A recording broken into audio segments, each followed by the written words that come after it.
pues Dios de alguna manera creo que le quiere hablar a esta congregación de una forma particular porque ha traído, y sin lugar a dudas y con mucha libertad yo lo digo, al principal expositor de la palabra de Dios en el área de las finanzas en el mundo hispano y alrededor del mundo. Él ha estado por cientos y cientos de iglesias, muchos países, una organización de muchos años, y en esta mañana tenemos aquí el honor de tener al doctor Andrés Panasiuk con nosotros, así que bienvenido, muchas gracias.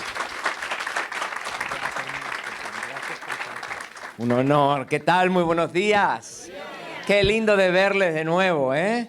Bueno, el día de hoy estamos hablando de la herencia del rey, ¿no? Y el legado que el Rey de Reyes y Señor de Señores quiere dejar en el mundo a través de nosotros. Yo creo que Dios quiere darle a la comunidad en la que vivimos, tanto al cuerpo de Cristo como a la comunidad en general, una herencia a través de nosotros. Y Él necesita usar personas como usted y como yo para hacerlo. Yo estaba leyendo sobre este asunto, justamente haciendo un trabajito de investigación, ¿no? Sobre el legado que algunas personas han dejado en el mundo. Y empecé a leer la historia de John Newton. Usted seguramente recordará al famoso John Newton por la canción tan conocida que él escribió, que es Amazing Grace, ¿no? O Gracia Admirable, en español, creo que se llama Gracia Admirable en español. Pero John Newton, a pesar de que fue un artista y fue un escritor y fue un músico y pastor y predicador de la palabra, John Newton dejó un tremendo legado a la humanidad que mucha gente no sabe. Y a veces nosotros no sabemos cómo es que Dios nos puede usar a nosotros para hacer un impacto tremendo en el mundo. Por ejemplo, John Newton fue un amigo de William Wilberforce. Se llama Wilberforce, ¿no? Ahora uno dice William Wilberforce. ¿Quién fue William Wilberforce? Pues William Wilberforce fue el hombre que empujó y logró la abolición de la esclavitud en el mundo. Si el día de hoy nosotros no tenemos esclavos en el mundo, fue justamente por el trabajo de William Wilberforce. Él era miembro del Parlamento inglés y él era un creyente cristiano, un cristiano nacido de nuevo, que amaba mucho a Jesús. Y él se dio cuenta que todos los seres humanos hemos sido creados a la imagen de Dios. Todos hemos sido creados de la misma manera y tenemos el mismo valor delante de Dios. Y entonces él comenzó a luchar por la abolición de la esclavitud en el imperio inglés, y luego eso se iría y se movería al imperio español. Pero William Wilberforce fue la fuerza detrás de esto, y él luchó hasta que finalmente logró la abolición de la esclavitud en el mundo. No mucha gente sabe, pero William Wilberforce estuvo a punto de tirar la toalla en 1796. Se deprimió grandemente por la lucha en la que estaba metido y dijo, esto no va para ningún lado y voy a abandonar la lucha. Hubo una persona amigo de William Wilberforce, que se acercó a él y le dijo, tú no puedes abandonar esta lucha. Es extremadamente importante y va a ser el legado que tú le vas a dejar a la humanidad. Y ese hombre se llamaba John Newton, el amigo de Mr. William. John Newton también fue amigo de Hannah More. Y uno dice, ¿quién es Hannah More? ¿No? Andrés, vos me estás hablando de gente que ni siquiera conozco. Hannah More fue la madre, la iniciadora de los programas de educación cristiana en la iglesia. Antes de Hannah More, la iglesia no enseñaba la Biblia. Uno venía el domingo a misa o a la reunión que fuera de la iglesia, sea católico, sea protestante, uno venía, hacía el culto, se iba a la casa y ya está. Hasta que Hannah More entró en la historia. Y ella fue la que comenzó el famoso programa de la escuela dominical. Ella fue la fundadora de la famosa escuela dominical alrededor del mundo. Y era muy interesante porque cuando D.L. Moody, yo estudié en el Instituto Bíblico Moody, ¿no es cierto?, en la ciudad de Chicago, y este famoso evangelista D.L. Moody, comenzó a ministrar, él comenzó a ministrar a los niños de la calle y empezó a hacer una escuela dominical para niños. Y el liderazgo de su iglesia allí en Chicago lo llamó y le dijo, ¿qué estás haciendo? Y dice, yo estoy haciendo una escuela dominical para niños. Le dijeron, ¿y para qué le vas a enseñar la Biblia a los niños? Los niños no necesitan aprender de la Biblia. Cuando ellos ya sean grandes, estamos hablando de hace 100 años atrás, estamos hablando 100 años atrás, a finales de los años 1800. Ellos decían, el liderazgo de su iglesia, que era una iglesia muy reconocida en el área de la ciudad de Chicago, le dijo, mira, cuando esos niños crezcan, ya van a venir a la iglesia, van a escuchar al pastor predicar los domingos y de ahí van a saber la Biblia. ¿Para qué necesitan los niños saber de Dios y aprender de la Biblia? Y él dijo, los niños necesitan estudiar la Biblia. Y ellos le dijeron, si tú vas a enseñarle la Biblia a los niños, lo vas a hacer afuera de esta iglesia, no aquí adentro. Y entonces D.L. Moody dijo, pues sí, lo voy a hacer. Y lo voy a hacer. Si ustedes no lo quieren adentro de la iglesia, lo voy a hacer afuera de la iglesia. Y entonces él comenzó, rentó un local, rentó un lugar, y él desarrolló lo que en esa época fue la escuela dominical más grande de los Estados Unidos. Que cuando el presidente Lincoln venía de la capital de Illinois, Springfield, a Washington a tomar la posición como presidente de la nación, pasó por Chicago a hablarle a los niños de la escuela dominical de D.L. Moody. Pero lo que no mucha gente sabe es que justamente John Newton fue un amigo, un fuerte amigo de Hannah More, y fue el que la animó en el proceso de comenzar la escuela dominical.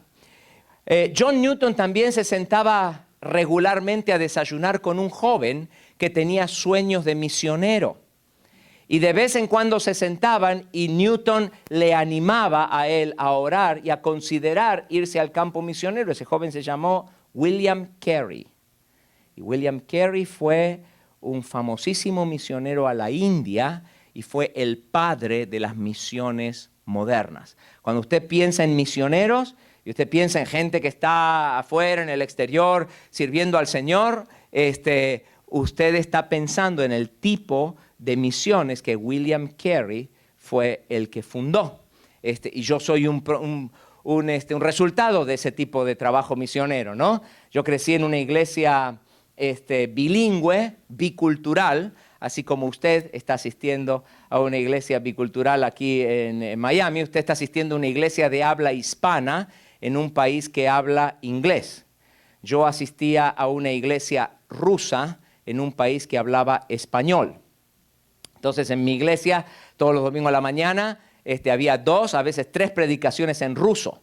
Se cantaba en ruso, se predicaba en ruso, se enseñaba en ruso y yo no entendía una pepa de ruso. Yo soy tercera generación en mi país, que sé de ruso yo, ¿no? Usted se puede imaginar qué educación cristiana tenía un chico como yo creciendo en una situación como esa, ¿no? Yo formaba parte de un grupito que nos llamaban los 5 jinetes del apocalipsis. Sí, nadie nos quería agarrar porque éramos terribles, eran los hijos del pastor y los hijos de los diáconos, ¿no? Éramos tremendos, sí. Entonces, hasta que un día llegó un misionero canadiense llamado Peter Kiriaka, y este misionero vino a ser el presidente de un instituto bíblico en Buenos Aires, asociado con las iglesias eslavas. Y a este pobre inocente se le ocurrió empezar a asistir a nuestra iglesia. Y con esa inocencia gringa que tienen los canadienses, se acercó al pastor de mi iglesia y le dijo, mire pastor, yo he venido aquí a ser el presidente del instituto bíblico, voy a estar asistiendo a su iglesia. ¿No hay algo que yo pueda hacer? ¿Algún grupito al que le pueda enseñar la Biblia? Póngame a hacer lo que usted quiera. Y el pastor lo miró y dijo, yo sé lo que quiero. ¿Ves esos jovencitos ahí? Yo quisiera que tú inviertas tu vida en la vida de esos jóvenes, ¿no? Dios mío, pobrecito. Cuando nosotros lo vimos, nosotros dijimos, nos los vamos a comer vivos, sí. Dijimos, danos un mes y medio y este gringo se va a salir corriendo de acá. Lo interesante es que de los 5 jinetes del Apocalipsis, 4 estamos sirviendo al Señor en el mundo de hoy, ¿no es cierto? Y el que nos cambió fue Peter Kiriaka, la palabra de Dios y el Espíritu Santo trabajando a través de él. Y ese movimiento misionero se debe a la influencia justamente de John Newton sobre William Carey. Uno nunca sabe el impacto que puede tener las relaciones o los trabajos que uno hace en el nombre del Señor. A veces uno ni siquiera los ve en su propia vida, pero el legado queda en el cuerpo de Cristo y en la humanidad. Cuando Dave Thomas murió, y a usted lo conoce, Dave Thomas fue el fundador de los restaurantes Wendy's. Y a ese sí ustedes conocen, ¿no? Porque después de la iglesia para ahí va. El hermano Dave Thomas era un creyente, un cristiano comprometido con el Señor Jesús y él dejó más que una serie de miles de restaurantes en todo Estados Unidos. Él también dejó un legado práctico. En el libro que él escribió, que se llamó Well Done, o Bien Hecho, o también se puede traducir bien cocido, ¿no? Well done, cuando uno dice, ¿cómo quiere la carne? Well done, ¿no? El libro se llama Well Done. Thomas dice, los cristianos tienen que ser gente que tengan camisas arremangadas. Se tienen que arremangar las mangas, ¿no? Entonces los cristianos tienen que ser arremangados. Y los cristianos arremangados deberían vivir el cristianismo como fe en acción. Todavía deberían tomar tiempo, decía Thomas, para hablar con Dios regularmente y para estudiar la Escritura con devoción. Pero también deberían ser súper activos en su iglesia y llevar su ministerio a otros para difundir la palabra de Dios y las buenas noticias de Jesús. Decía Thomas que aquellos cristianos anónimos que están haciendo el bien a otros en el nombre de Cristo pueden estar haciendo más bien que todos los cristianos de renombre del mundo. Y yo creo que, como dice el artículo, esa declaración tiene más carne que una triple hamburguesa de Wendy's. Y yo creo que Dios puede usar gente para dejar un legado a la humanidad. Y cuando uno mira en la Escritura, donde hay una iglesia que ha dejado un legado al cuerpo de Cristo y a la humanidad, uno encuentra un pasaje muy interesante en 2 de Corintios, capítulo 8. Si usted tiene su Biblia, yo le voy a invitar a que usted abra su Biblia en 2 de Corintios, capítulo 8, y vamos a leer los versos 1 al 7. Allí vamos a encontrar la historia de una iglesia que dejó una huella, que dejó un impacto, no solamente en su generación, sino que ha venido haciendo impacto generacional, por generación en generación, por los últimos 2000 años. Vamos a leer el pasaje de 2 de Corintios capítulo 8, comenzando con el verso 1. Yo voy a leer de una versión que se llama La Reina Valera revisada de 1960. Dice así: Asimismo, hermanos, os hacemos saber la gracia de Dios que se ha dado a las iglesias de Macedonia, que en grande prueba de tribulación, la abundancia de su gozo y su profunda pobreza abundaron en riquezas de su generosidad.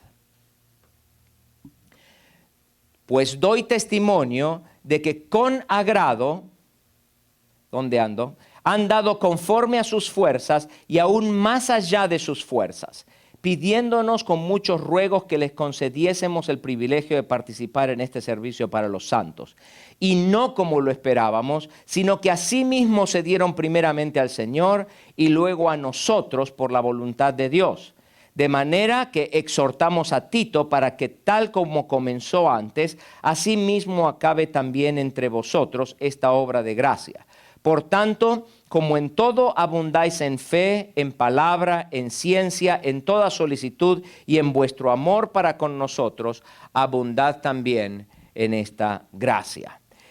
Y yo creo que tenemos que prestarle atención a estas iglesias de Macedonia. Estas iglesias de Macedonia eran las iglesias que se encontraban en Filipos, en Tesalónica y en Berea. Filipos es la iglesia a la que el apóstol Pablo escribe su carta a los filipenses, ¿no? Una carta amorosa, una carta hermosísima. Yo le animo a que lea en algún momento la carta a los filipenses porque es una carta de agradecimiento, es la carta de un hombre que realmente ama a esta congregación. Lo mismo los tesalonicenses, ¿no? Y los de Berea. Eran queridas, respetadas y reconocidas por el liderazgo de la iglesia en el primer siglo.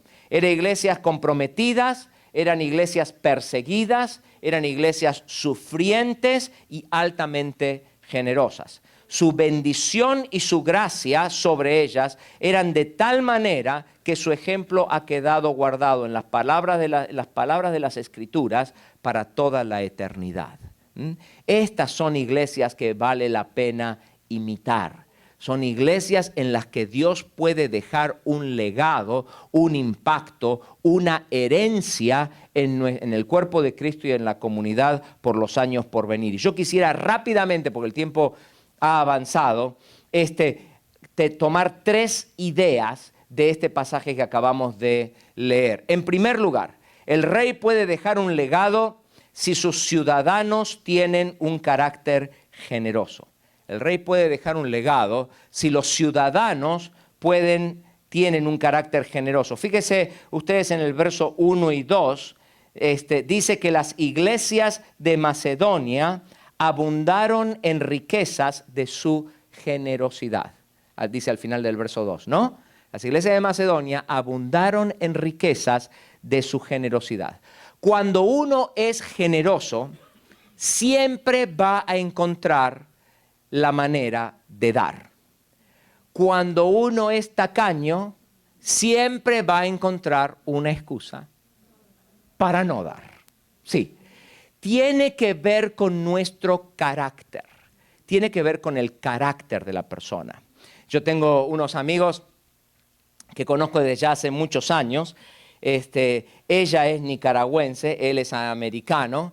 Y me consta que tienen como $1,5 millones guardados en una cuenta en la Bolsa de Valores de Nueva York. Aparte de eso, tienen una empresa multimillonaria.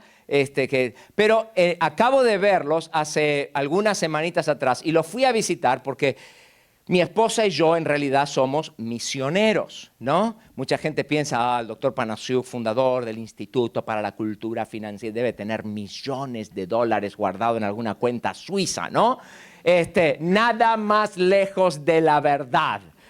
Mi esposa y yo somos misioneros y levantamos fondos para nuestro sustento.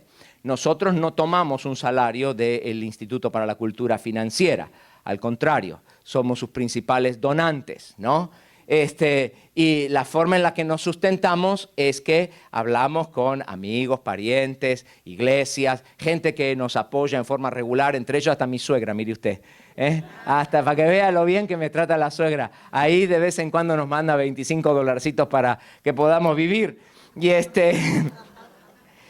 sí, Dios la bendiga. Que la bendiga más para que nos pueda dar un poco más, ¿no? Sí, pero bueno, ella hace lo que puede con sus 80 y algo de años, ¿no?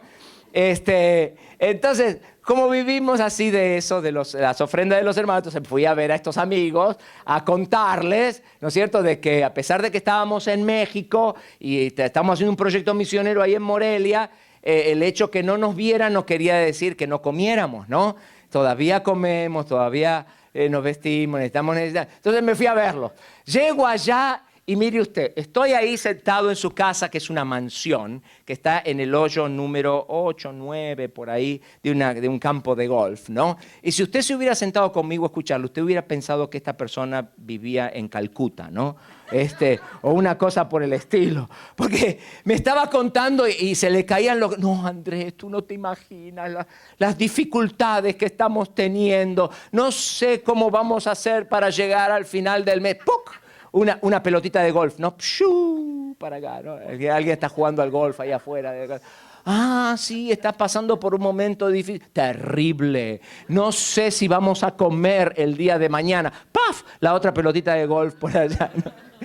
Y yo estoy pensando, ¿no es cierto? Si usted se hubiera sentado conmigo y usted no hubiera visto las pelotas de golf y el campo y la mansión y el auto con nombre de niña que viene de Alemania, parado ahí en la puerta de la casa, usted hubiera pensado que este es el hombre más pobre del mundo, ¿no? Sí, que está en una situación desesperada, que cuando usted habla la cena de su cocina, usted no iba a encontrar nada para comer, ¿no?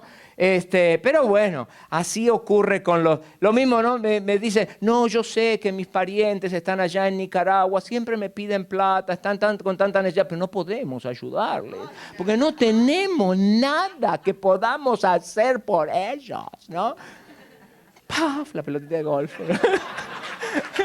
Yo digo, Dios mío.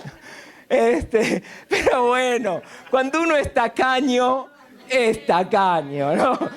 Cuando sos codito, ¿no? Y ya, uno llega a Estados Unidos, gana 10 veces más que los parientes al sur del Río Bravo, y uno está pensando, no, es que nosotros somos pobres, somos latinos en Estados Unidos. No tenemos... Sí, ganamos 10 veces más que nuestros parientes, no nos alcanza la plata, ¿no? Hay algo que no está bien en eso. Pero bueno, así es, con la gente codito siempre va a encontrar una forma de no dar. La gente generosa siempre va a encontrar algo. Yo me acuerdo que estábamos allá hace años atrás. Andaba en Piedras Negras y Eagle Pass. Yo no sé si alguien aquí vivió en Texas, si alguien viene de Texas. En el sur de Texas, ¿no? Ahí en la frontera de Eagle Pass y Piedras Negras. Eagle Pass es uno de esos pueblitos, por lo menos en esa época, ¿no? Era un pueblito así, de esos pueblos que usted cuando llega, usted tiene que tener los ojos bien abiertos, porque si pestañea, se perdió el pueblo. Sí. Entonces, no hay que pestañear. Me lo miras así y dices, ok, porque son como 5 cuadras por 4 y ya, ¿no? Bueno, es un poco más grande. Pero es una ciudad pequeña en el sur de Texas. Y ahí tenemos unos excelentes amigos. El hermano John era el gerente de esa emisora, de una emisora de radio. Ahí hay una cadena de radio que se llama Radio Manantial. Y son una cadena de radio hermosa en el sur de Texas. Entonces el hermano me llamó una vez y me dice, Andrés, mira, vamos a tener nuestro esfuerzo de levantamiento de fondos, ¿no? Una vez al año lo hacemos y estábamos preguntándonos si tú te podías venir. Y esta gente son gente, pero para sacarse el sombrero, ¿no? Son muy buenos y a veces hay abuso, ¿no? En el tema de levantamiento de fondos y las maratónicas y todo ese tipo de cosas. Nada más lejos de la verdad con estos hermanos. Estos son gente bien sólida. Y entonces ellos me invitaron a mí porque justamente querían saber cómo manejar el asunto. Y yo le dije, sí, ningún problema, por eso voy para allá. Entonces me fui para allá, viajé hasta Eagle Pass. Y entonces nos levantamos un sábado, era toda una programación de sábado, ¿no? Y ellos levantan fondos una vez al año y con eso que levantan viven el resto del año, ¿no? Entonces nos levantamos como a las 4 de la madrugada. Y yo digo, Dios mío, yo no sabía que había vida a estas horas de la mañana. No sabía que el Espíritu Santo estaba despierto tan temprano. Por Dios, soy argentino, ¿no? Los argentinos vivimos por la noche, somos búhos. Y este ingrato me hizo levantar como a las 4, bueno, me arrastró de la cama a la radio a las 4 de la mañana para prender los aparatos y los equipos y todo eso. A las 5 empezamos la programación. Vamos haciendo la programación de la radio y ahí como al mediodía, a eso de las 12 y media del mediodía, alguien golpea la puerta de la radio. Ahora, eso es inusual, es bien inusual. ¿Cuándo fue la última vez que usted fue a golpear la puerta de una emisora de radio? Sí. Entonces, la gente que trabajamos en radio sabemos que no es usual que alguien venga a golpearnos la puerta, ¿no? Entonces, pero estábamos ahí en Eagle Pass.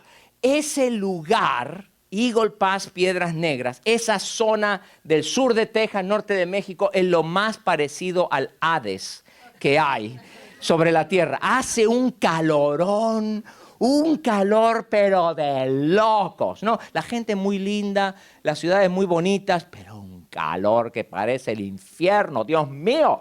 Tendríamos que llevar a la gente ahí para hacer evangelismo y saber, así saben, ¿no es cierto?, qué les espera.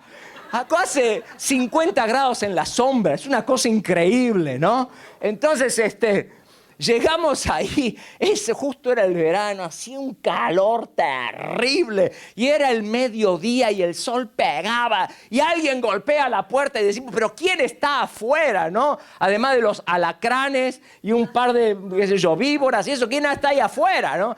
Abro la puerta y son 3 hermanitas mexicanas. 3 personas, 3 hermanas mexicanas. Y yo, hermanas, ¿qué andan haciendo por acá? Y dice, bueno, dice, hermano, nosotros somos de Piedras Negras, del otro lado de la frontera, ¿no?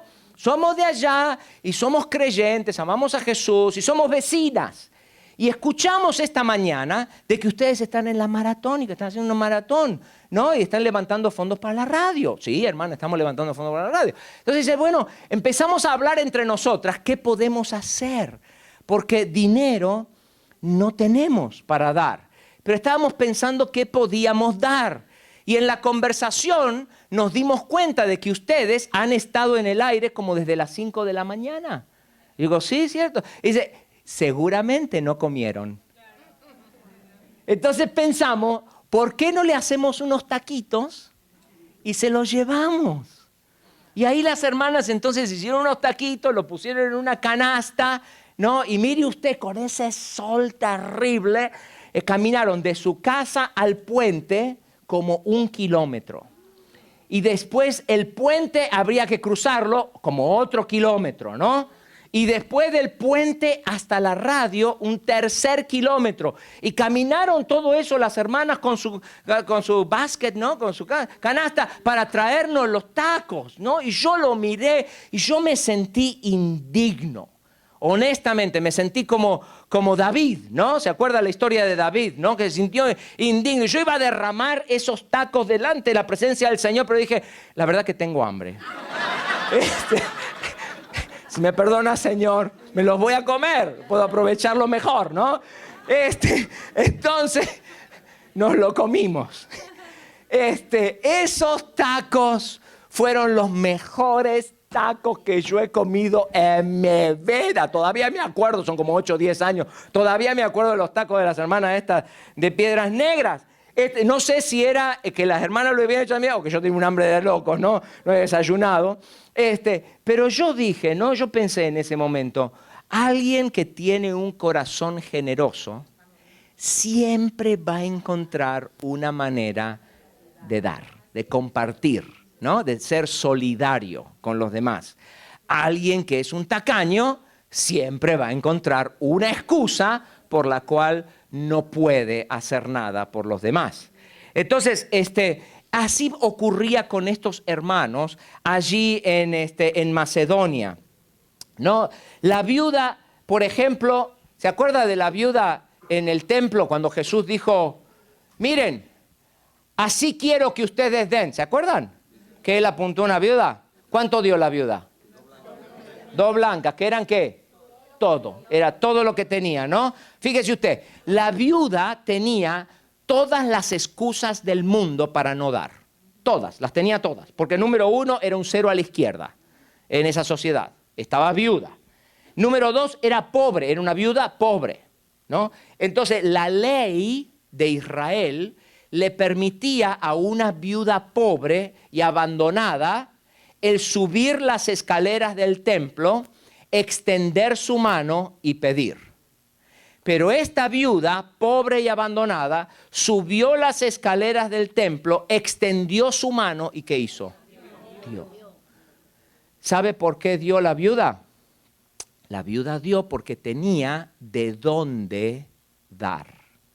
Ella tenía carácter. Sí. Y aquí no estamos hablando del diezmo, ¿no? Usted me entiende, ¿no? Porque ¿sabe qué? Yo siempre le digo a los pastores, más que enseñar a dar el diezmo, nosotros tenemos que enseñarle a la gente a dar. Porque el diezmo, yo enseño que sí, debemos separar el 10% ganamos y traerlo al Señor, así como dice el libro de Proverbios, ¿no? Honra a Jehová con tus bienes y con las primicias de todos tus frutos, ¿no? Está bien, ok. Pero más que eso, a veces el diezmo se nos puede convertir en una fórmula matemática que nosotros hacemos mecánicamente todos los primeros de cada mes o al final de cada mes. El dar y el ser generoso es una demostración de mi carácter y es diferente, ¿no? Es una demostración de quién yo soy.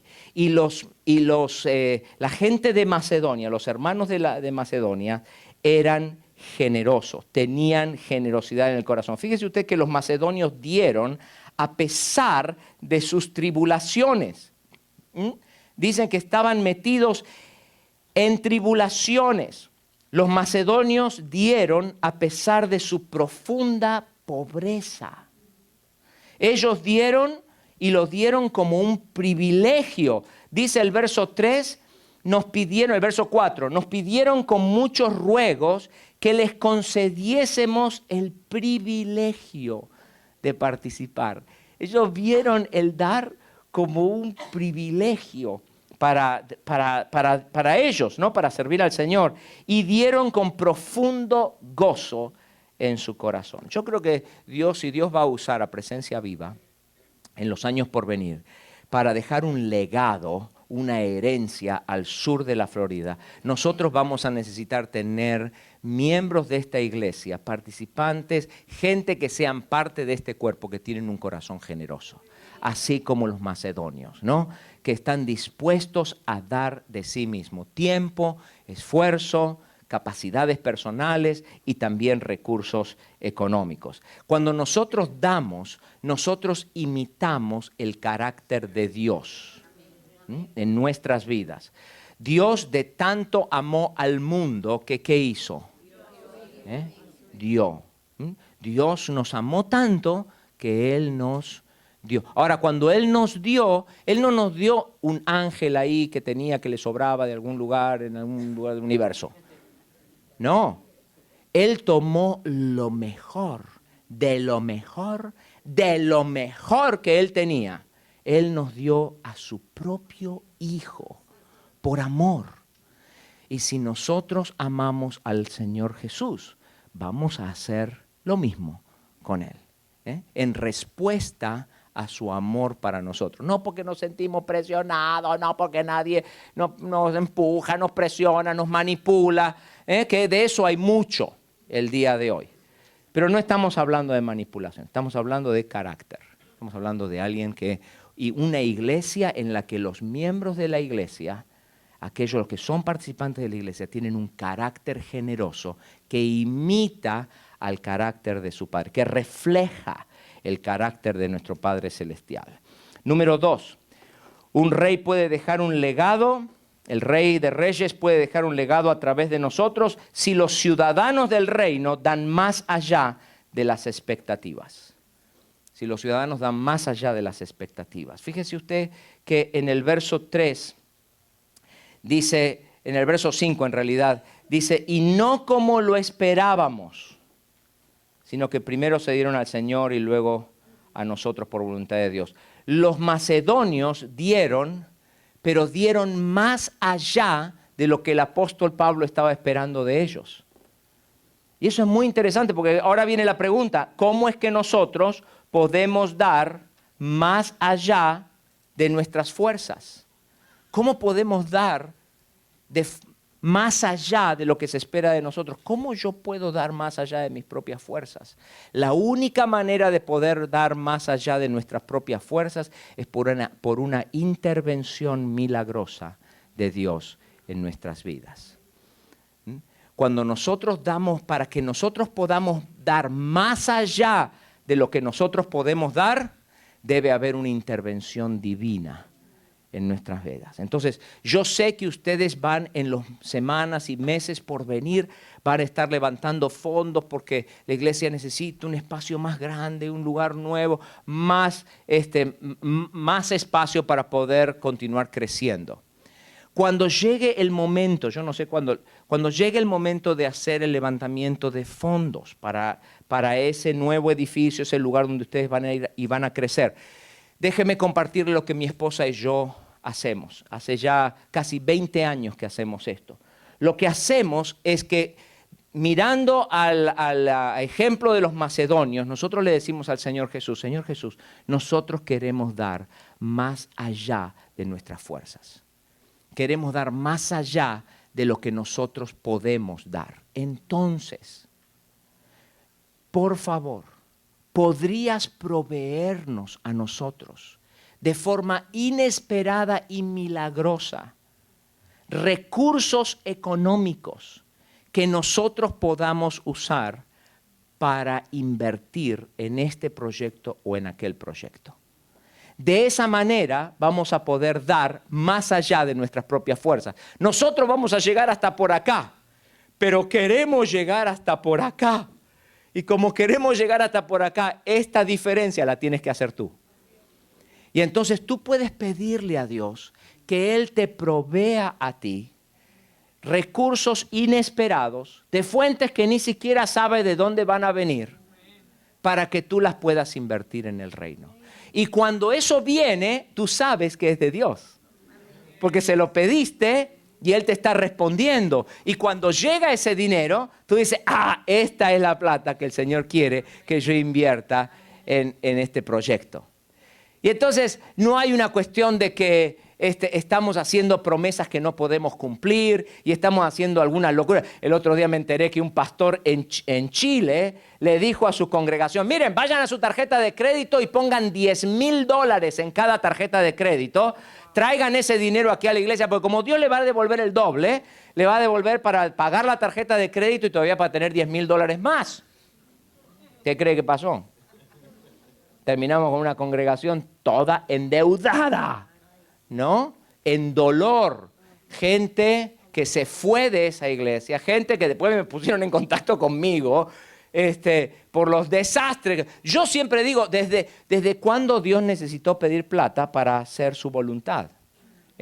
Dios nunca necesitó pedir prestado. Cuando Él quiso construir el tabernáculo en el medio del desierto, y Él lo quería construir con un pueblo que habían sido esclavos por generaciones, ¿qué hizo?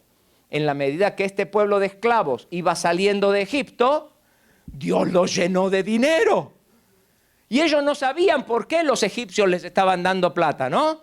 No sabían por qué. Lo único que sabía es que aquí está ocurriendo algo milagroso. Los egipcios que nos han estado oprimiendo, ahora nos dan dinero en la medida en la que vamos saliendo. ¿Pero qué estaba haciendo Dios? Dios estaba dando los recursos para cumplir su voluntad en el medio del desierto. Y unos capítulos después, en el libro de Génesis, vemos a Moisés llamando al pueblo a dar y todo el mundo se le prende la lamparita. Por eso es que tenemos todas estas cosas, ¿no? Y entonces llegan y traen todo lo que Moisés necesitaba para construir el tabernáculo. De tal manera que Moisés le tiene que decir, paren, ya no den más, ya estamos bien, ¿no? Yo me acuerdo algunos años atrás, nosotros estamos construyendo un proyecto que era un proyecto de construcción de un edificio allá en Atlanta, al norte de Atlanta. Y yo llegué a la iglesia en una de esas circunstancias medias raras en las que no andaba predicando en alguna otra iglesia. Llego a mi propia iglesia, me siento allí y en el momento de los anuncios, el pastor sube al frente, gringo, ¿no? El pastor gringo sube al frente, los mira a todos los miembros de la iglesia y le dice, ¿cuántas veces le tengo que decir que ya no den más para el proyecto de construcción? Paren de dar. Digo, stop giving. Eso es lo que dijo. Stop giving. What do you want? Dice, ¿qué quieren? Que pongamos los grifos de oro en ya tenemos toda la plata que necesitamos. Stop. Yo dije, ¿cuándo voy a escuchar eso de un pastor hispano? ¿Cuándo voy a escuchar eso? Quiero que me lo graben y me lo manden. Sí, no, porque ustedes saben que aquí en Estados Unidos, si un donante da para la construcción de un edificio, uno no puede usar ese dinero para operar la iglesia, para pagar salarios, para otras cosas. Uno tiene que hacerlo para la construcción. Entonces la gente continuaba dando para la construcción, ¿no? Y el pastor decía, ya. Yo digo, Dios mío, ¿no? Así los quiero ver. Finalmente, el rey puede dejar un legado si sus ciudadanos se han entregado primero al Señor Jesús y luego a sus líderes. Dice el verso 5, ellos dieron no como lo esperábamos, sino que a sí mismos se dieron primeramente al Señor y luego a nosotros por la voluntad de Dios. El secreto para ser un cristiano generoso es entregarse uno primero a Cristo. Y tenemos que entender de que cuando nosotros vamos a dar nuestras ofrendas, cuando nosotros traemos nuestros diezmos o las ofrendas o el proyecto que queremos hacer, el regalo se lo vamos a traer a Jesús. No se lo vamos a dar a una iglesia y no se lo vamos a dar a un pastor. Los seres humanos pasamos, los pastores pasamos, los ministerios quedan, el impacto queda.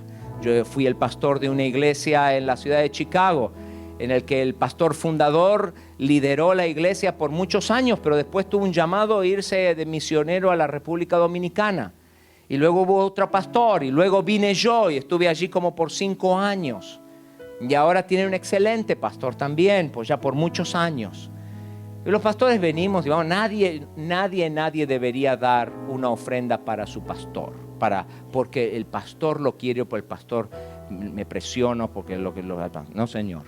La ofrenda se la vamos a dar a Jesús, porque tenemos que entregarnos primero a Cristo y luego a nuestros líderes. Lo más difícil de entregar en nuestras vidas es la billetera, porque el dinero nos permite cumplir con nuestra voluntad y la entrega de nuestra voluntad a Dios está en el centro de la batalla de la redención. Lucifer no quería entregar su voluntad a Dios y se rebeló contra él. Y en el centro de la batalla de los siglos está el asunto de entregar nuestra voluntad a Dios. Es una de las últimas áreas que nosotros le entregamos a Jesús. Le entregamos el corazón en algún momento, entregamos nuestras vidas en algún momento, pero entregar nuestra voluntad es bien difícil. Hay un libro que se llama My Utmost for His Highest, en pos de lo supremo, escrito por un hermano que se llama Oswald Chambers. Yo quisiera recomendárselo. Si usted encuentra, este es un devocional diario.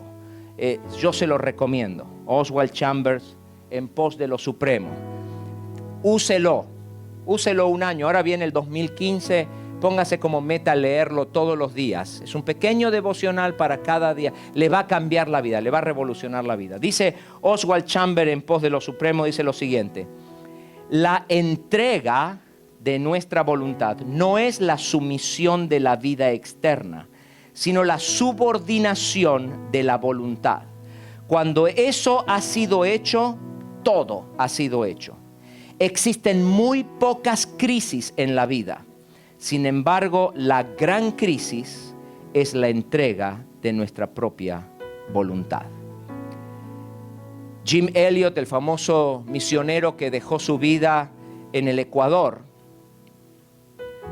decía: no es un tonto aquel que entrega lo que no puede retener para ganar lo que nadie le puede quitar. En la base de las Torres Gemelas, allá en Nueva York, hay una placa que dice: todos entregaron algo, algunos lo entregaron todo. Y yo creo que esa debe ser nuestra actitud. Y en la medida en la que nosotros le damos al Señor, yo estoy de acuerdo con mi pastor allá en Atlanta, que dice: cuando nosotros hablamos de dar, la cosa no es que todos demos lo mismo, no es la misma cantidad, sino el mismo sacrificio. Cada uno de nosotros podemos dar lo mismo al Señor, el mismo sacrificio. Entonces, el Rey de Reyes puede dejar un legado en el sur de la Florida a través de Presencia Viva. Si los miembros de Presencia Viva tienen un carácter generoso, si dan más allá de las expectativas, por el poder de Dios obrando en sus vidas y si se dan primeramente a sí mismos al Señor y luego a sus líderes. Sobrenatural. Sobrenatural.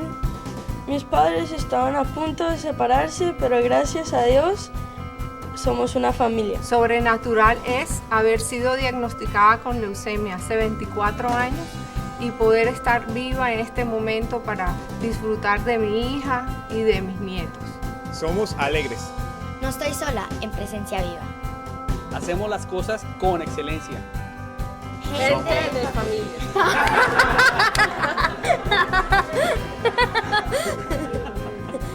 Sobrenatural, que en octubre del 2010 fui diagnosticada con lupus y hoy estoy completamente sana. Somos generosos. Sobrenatural es haber sufrido un atentado en el año 92 que no pudo cegar mi vida ni mi relación con Dios. Gente de propósito.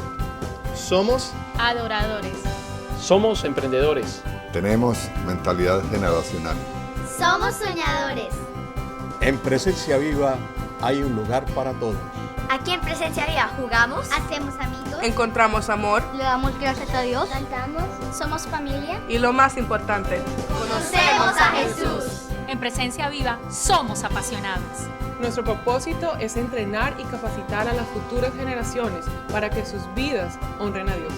Venir a Presencia Viva es una experiencia de amistad entre personas de muchas naciones que hemos decidido creer en un Dios sobrenatural. Muchas gracias por acompañarnos hoy. Esperamos que tú también puedas experimentar que el amor y el plan de Dios para tu vida es sobrenatural.